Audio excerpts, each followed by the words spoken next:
Senhor presidente, essa matéria já foi alvo de discussão no plenário, foi apresentado recurso a esta CCJ e o projeto de lei da Câmara dos Deputados em apreciação tem um objetivo primário: promover uma melhoria no sistema de combate à violência doméstica e familiar contra a mulher e, para tanto, promove ajustes pontuais na Lei 11.340 de 2016, a Lei Maria da Penha.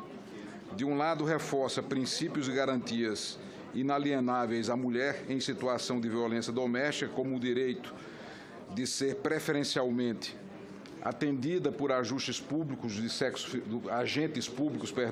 feminino, de não ter contato algum com o agressor já a partir do primeiro atendimento na delegacia de polícia e de não ser obrigada a se submeter a procedimentos sucessivos de depoimento ou inquirição, e mesmo de não ser questionada sobre sua vida privada. De outro lado, o projeto volta-se ao poder público em consonância com o caráter principiológico da própria Lei Maria da Penha, ao estabelecer que os Estados e o Distrito Federal devam priorizar a criação de delegacias especializadas de atendimento à mulher e de núcleos investigativos de feminicídio. O ponto nevrálgico, porém, é a previsão legal de ampliação das atribuições da autoridade policial no que diz respeito à decretação de medidas protetivas de urgência. Repito, medidas protetivas de urgência. De fato, o PLC, sensível a uma realidade fática inerente às fatibilidades orgânicas do Poder Judiciário brasileiro, busca promover uma solução inovadora, visando justamente combater a letargia jurisdicional na apreciação e na concessão de medidas protetivas, que em muitos casos implica fatalidade. E não sem razão, exemplos não faltam, mesmo após decorridos 10 anos da edição da Lei Maria da Penha. A esse respeito, um caso recente trouxe especial comoção ao país e merece nosso destaque. Na madrugada do último dia 3, no dia 5 de maio de 2017, uma servidora pública do Tribunal de Justiça do Rio de Janeiro teve seus 2 filhos cruelmente assassinada pelo próprio pai, com quem dividia provisoriamente a guarda enquanto se discutia na Justiça o desfecho da separação judicial e do julgamento de crimes por ele cometidos no contexto da violência doméstica e familiar. O pai e agressor cometeu a barbárie em um dia em que as crianças estavam sob sua guarda e se suicidou em seguida. A situação trágica de sua própria natureza tornou-se ainda mais comovente quando revelado que a servidora havia protocolado na Justiça Carioca pedidos de medidas protetivas para si e para os seus próprios filhos há nada mais, nada menos do que 19 dias antes do assassinato, na tentativa de manter o agressor distante da família. Essa demora na apreciação do requerimento ensejou até mesmo uma investigação interna da Corregedoria do Tribunal ainda em curso. Casos como esse não são exceções, lamentavelmente. Como dito pelo nobre senador Aloysio Nunes Ferreira em seu relatório, foram precisamente essas situações que ensejaram a criação de uma comissão parlamentar mista de inquérito com o objetivo de apurar irregularidades do próprio Estado na efetividade da implantação da Lei Maria da Penha. Por essa razão, esta comissão já deliberou no sentido de aprovar a matéria que, tendo seguido ao plenário, recebeu as contribuições que passamos a apreciar. Quanto às emendas número 9, 10 e 13, todas de plenário, discordamos de sua linha de argumentação. O então relator, senador Aloysio Nunes Ferreira, sustentou com precisão a possibilidade regimental de acolher a sugestão da senadora Marta Suplicy, aqui ao meu lado, como emenda redacional, tendo em vista o intuito de dissociar do texto final qualquer traço de obscuridade e confusão quanto à interpretação legislativa de que se poderia alcançar a partir da expressão, abre aspas, autoridade policial, fecho aspas, tal como constante do texto encaminhado pela Câmara dos Deputados. Nesse sentido, é evidente que a autoridade policial a que se refere o projeto somente pode ser o delegado de polícia, uma vez que não há no ordenamento pátrio qualquer possibilidade de adoção oficiosa de medidas acautelatórias em meio à investigação criminal por parte de outras autoridades policiais que não aquelas no estrito desempenho da sua função de polícia judiciária, exceção apenas admitida na hipótese de prisão flagrancial, a qual cabe qualquer do povo nos termos da legislação processual penal. Além disso, é uma discussão da Lei nº 12.830, de 2013, buscou refrear no parágrafo 2º do artigo 2º desta lei federal, que é muito claro. Passo à dicção do parágrafo 1º. Ao delegado de polícia, na qualidade de autoridade policial, cabe a condução de investigação criminal por meio de inquérito policial ou outro procedimento previsto em lei que tem como objetivo a apuração de circunstâncias da materialidade e da autoria das infrações penais. Logo, como estamos aqui a disciplinar atos típicos de autoridade responsável pela investigação criminal, vale dizer de atribuição exclusiva da Polícia Judiciária, não é minimamente razoável pensar-se em qualquer outra autoridade, senão o delegado de polícia possa exercer referidas atribuições. É o que se depreende do quanto disposto na própria Constituição Federal, no artigo 144, parágrafo 4º, que reverbera, inclusive, a disposição contida no artigo 47 da mesma lei fundamental. Nesse sentido, desta forma, melhor dizendo, qualquer atribuição reservada à Polícia Judiciária que venha a ser praticada por integrante de outra carreira policial deve ser tomada por ilegal e inconstitucional, uma vez que, em razão da natureza investigatória da atribuição, pode haver a necessidade de adoção de medidas de caráter constritivo de direitos individuais. Novamente, a esse respeito, destacamos a lição de Núñez sobre o inquérito policial. Abro aspas. Trata-se de um procedimento preparatório da ação penal de caráter administrativo, conduzido pela Polícia Judiciária e voltado à colheita preliminar de provas para apurar a prática de uma infração penal e sua autoria. Seu objetivo principal é a formação da convicção do representante do Ministério Público, mas também a colheita de provas urgentes que podem desaparecer após o cometimento do crime, bem como a composição de indispensáveis provas pré-constituídas que servem à base à vítima em determinados casos para propositura da ação privada, fecho aspas. Em outras palavras, somente o delegado de polícia pode adotar medidas cautelares penais de natureza extrajudicial aqui no exercício de sua função tipicamente judicial e não jurisdicional, como defende quando Canotilho define como reserva relativa de jurisdição. Ora, desse sistema são exemplos a lavratura do auto de prisão em flagrante, o decreto de fiança, a concessão de liberdade provisória sem fiança em razão de pobreza, a apreensão de objetos relacionados a fato criminoso e a nomeação de curador para indiciado menor de idade, para citar alguns.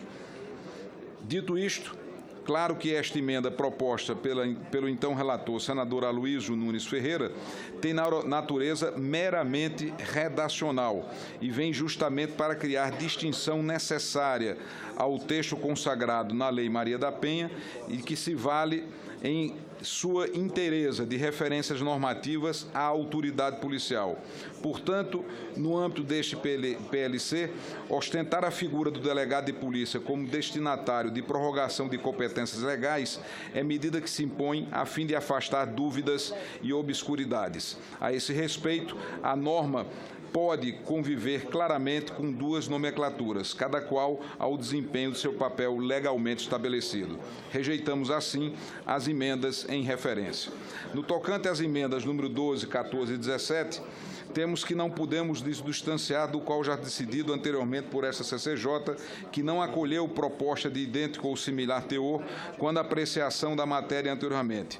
Referidas emendas não são nada mais do que a representação do mesmo conteúdo, desta feita em plenário, de emendas já apreciadas quando a análise de mérito do projeto por esta CCJ. Neste sentido, somos por sua rejeição, adotando para tanto as mesmas razões do parecer desta comissão, já aprovado anteriormente, conforme o respectivo resumo. As emendas número 11 e 15 de plenário, tal como as emendas número 19 e 20, restringem a discussão à questão do prazo para a autoridade pública apreciar ou encaminhar o requerimento de medidas protetivas. Temos que esse não é objetivamente o problema. Os prazos hoje previstos na Lei Maria da Penha são já suficientemente reduzidos, mas a execuibilidade da disposição legal tem sido reiteradamente posta em xeque. O Poder Judiciário não possui estrutura suficiente para dar vazão ao crescente número de pedidos cautelares de natureza penal que lhe batem à porta, não sendo diferenciados os casos de violência doméstica e familiar contra a mulher. O PLC compreende a inutilidade da discussão sobre prazos, intervalos e intertícios face à falibilidade estrutural do sistema de justiça criminal pública, ousa inovar com a proposta de complementariedade do reforço protetivo à mulher, permitindo também ao delegado de polícia a atribuição hoje reservada exclusivamente pela lei ao juiz. Trata-se de uma relativização à reserva de jurisdição em benefício da efetividade de direitos humanos, discussão essa não se insere, por expresso reconhecimento legal, a proteção à mulher vítima de violência. Trata-se, portanto, de um novo olhar, uma visão focada na vítima e não no sistema. Priorizamos, naturalmente, a proteção à mulher e não as prerrogativas do juiz. O direcionamento das atenções sobre a pessoa humana e não sobre a letra fria da legislação. Por essa forte razão, rejeitamos as emendas 11, 15, 19 e 20. A emenda número 16, por sua vez, apresenta relevante discussão. Os reflexos sobre o poder requisitório da autoridade policial, delegado de polícia, com efeito a opção pelo termo requisitar difere e muito daquela adotada quando do uso do termo requerer. Alega o nobre autor da emenda que a manutenção pelo poder requisitório de serviços públicos poderá provocar conflitos entre órgãos públicos. Sustenta que a expressão requisitar é utilizada nas competências do Poder Judiciário e do Ministério Público e no âmbito do Poder Executivo, autoridade administrativa, a expressão correta é requerer. A argumentação, porém, não sobrevive a um estudo detalhado da legislação pátria. O poder requisitório da autoridade policial não é ineditismo promovido por este PLC. Pelo contrário, está presente em precedentes normativos e arcabouços legislativos, e aqui citamos várias legislações que eu me dispenso a fazer a leitura. Há outras leis que tratam do poder requisitório de autoridades administrativas, mas voltadas a outros agentes e órgãos públicos, como a Lei Orgânica da Defensoria Pública e a lei que institui o Sistema Brasileiro de Defesa da Concorrência, para citar alguns. Ora, nas sobrecitadas normas legais, o legislador infraconstitucional buscou evidenciar o seguinte aspecto: a necessidade de privilegiar a celeridade na apuração das infrações penais.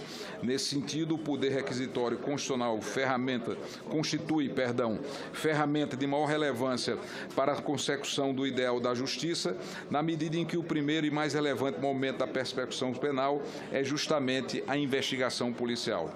Demais disso, a requisição que o PLC opera como finalidade precípua, e assim está expressamente consignado no projeto, abro aspas, a defesa da vítima e de seus dependentes, é por essa mesma razão um instrumento indissociável do poder de cautela excepcionalíssimo que a proposição pretende conferir aos delegados de polícia. Não há, portanto, que se falar em atribuição de concessão de medida protetiva de urgência, se não houver a instrumentalização legal para a efetividade dessa novel atribuição.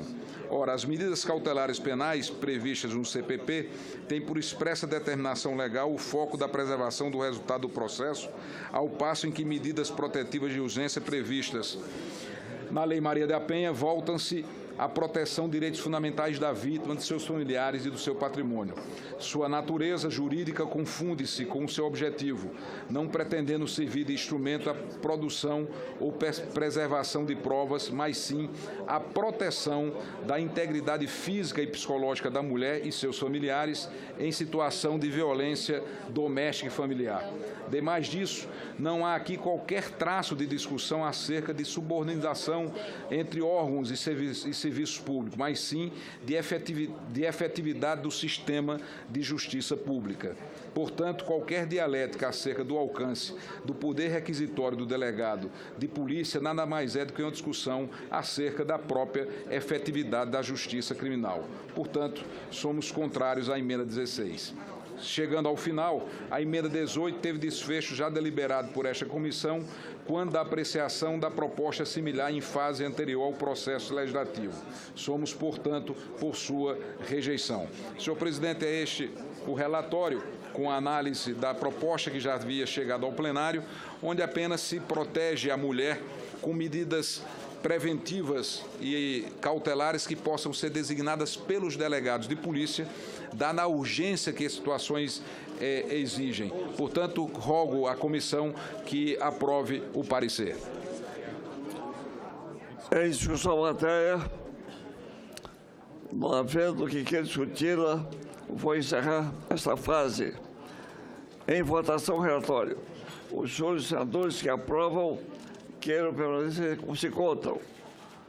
Aprovado o relatório que passa a constituir o parecer da comissão favorável à emenda de plenário número 21, nos termos da subemenda 1 da CCJ, emenda de redação, e contrário às emendas de plenário de números 9 a 20. A matéria vai ao plenário.